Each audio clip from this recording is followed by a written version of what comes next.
UFC recap. Prelims. I only watched one prelim fight, and that was Topuria, of course. Topuria looked great, especially on the ground, but seemed to have some defensive struggles in striking. Seemed like he got rocked a couple times, but he ended up winning by decision. Alright, now moving on to the main card. Horiguchi. He did fantastic. I guess it was his comeback fight. Horiguchi dominated the 11th ranked Ulanbekov in every aspect. Leg kicks did damage, amazing grappling, and ground and pound led to a third round submission.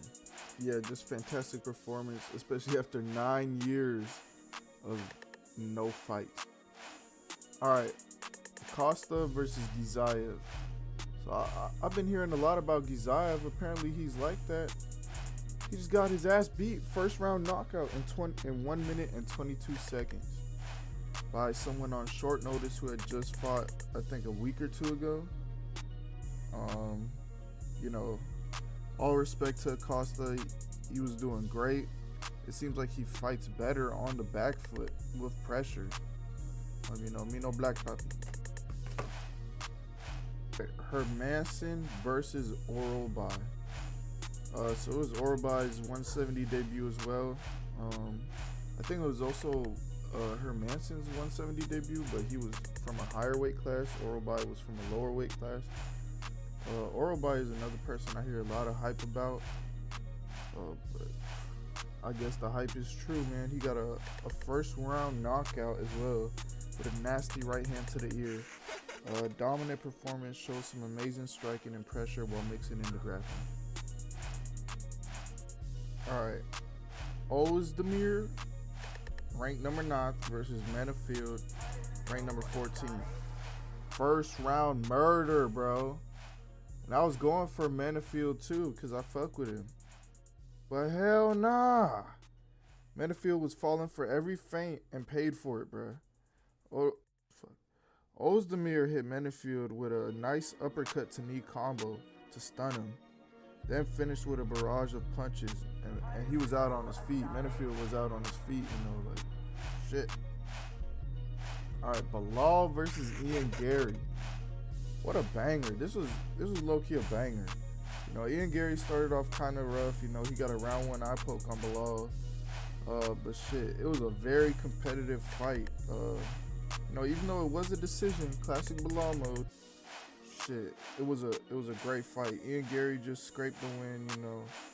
Just got the edge with the, like, I think his edge was the leg kicks and perfect takedown defense. I don't think he got took down a single time in that entire fight. And then just the leg kicks were slowly eating Bilal up. It was just a great performance by both of them. But you know, I don't know. Ian Gary is fucking gassed up right now, bro. He was calling out Islam. He was saying Islam cannot take him down. I think that's a great potential fight. Just this division is so fucking stacked. Like it's too stacked. We got too many options. I just don't know who I want to see next, really. Alright, now to the main event. The big shaboing boing.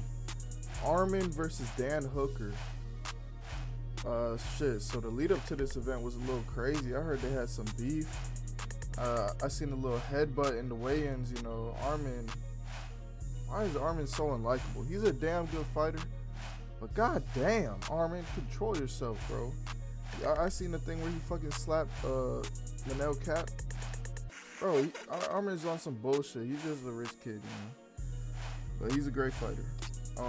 Dan Hooker got dominated by Arman, you know, the first round. In all aspects, striking and grappling, which I was surprised. I thought Hooker was gonna have something for him, you know, at least in the striking department. Shit, Arman hit a crazy knee, you know. I was surprised with the height difference, honestly, and Arman just showed why he's number 1, you know. Yeah, it was just a great first round by Arman, and you know what that means. A great second round.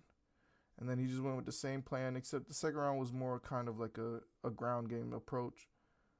But he got a submission with a arm triangle. So round 2 submission, arm triangle.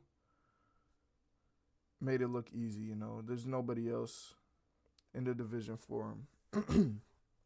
And I feel like he's the only potential opponent for Taporia. And I wanted to see that face off, but apparently Taporia left. Understandably, I guess his brother just fought. He wants to go celebrate, but I would have liked to see that face off. I would have liked to see something happen in that aspect. I haven't heard anything from Taporia. He's one of my favorite fighters. I want to see what he can do in this division. You know,